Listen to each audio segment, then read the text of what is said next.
ओम शांति। विदेशी भाई बहनों के साथ अव्यक्त बाप दादा की मुलाकात। विदेश में रहते स्वदेश स्वस्वरूप की सदा स्मृति में रहने वाले हो। जैसे बाप परम धाम से इस पुरानी पराए देश में प्रवेश हो आते हैं, ऐसे आप सभी भी परम धाम निवासी श्रेष्ठ आत्माएं, सहज योगी आत्माएं ऐसा अनुभव करती हो कि हम भी परम धाम निवासी आत्माएं इस साकार शरीर में प्रवेश कर विश्व के कार्य अर्थ निमित्त हैं। आप भी अवतरित हुई ब्राह्मण आत्माएं हो। शूद्र जीवन समाप्त हुई, अब शुद्ध ब्राह्मण आत्माएं हो।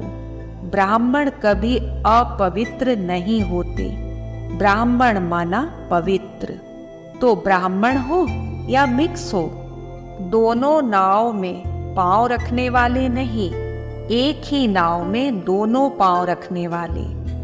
तो ब्राह्मण आत्माएं अवतरित आत्माएं हैं। वैसे भी जो भी आत्माएं अवतार बनकर आई हैं, अवतार रूप से प्रसिद्ध हैं, वह किस लिए आती हैं? श्रेष्ठ परिवर्तन करने के लिए। तो आप अवतारों का काम ही क्या है? विश्व परिवर्तन करना, रात को दिन बनाना, नरक को स्वर्ग बनाना। इतना बड़ा कार्य करने के लिए अवतरित हुए हो, माना ब्राह्मण बने हो। यह काम याद रहता है ना? लौकिक सर्विस भी किस लिए करते हो? इनकम भी कहाँ लगाने के लिए?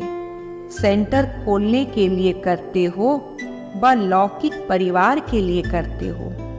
अगर यह लक्ष्य रहता है कि कमाई भी ईश्वरीय कार्य में लगाने के लिए करते हैं, लौकिक कार्य करते भी सेवा ही याद रहती है ना?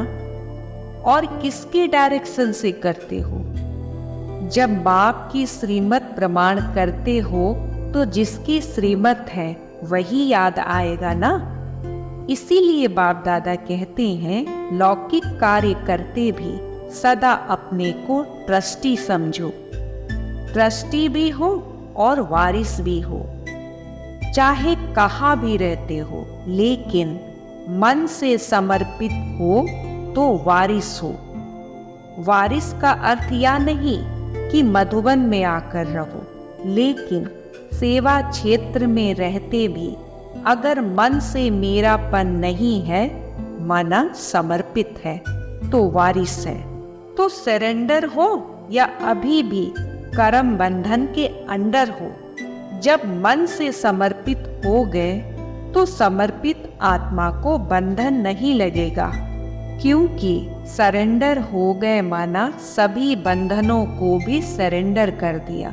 अगर मन को कोई भी बंधन खींचता है तो समझो बंधन है। बाकी आता है और चला जाता है तो बंधन नहीं।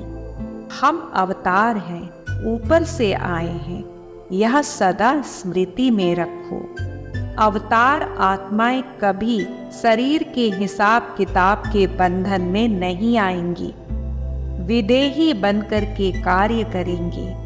शरीर का आधार लेते हैं, लेकिन शरीर के बंधन में नहीं बंधते। ऐसे बने हो। सदा अपने को शरीर के बंधन से न्यारा बनाने के लिए अवतार समझो। इस विधि से चलते रहो तो सदा बंधन मुक्त, न्यारे और सदा बाप के प्यारे बन जाएंगे। ओम शांति।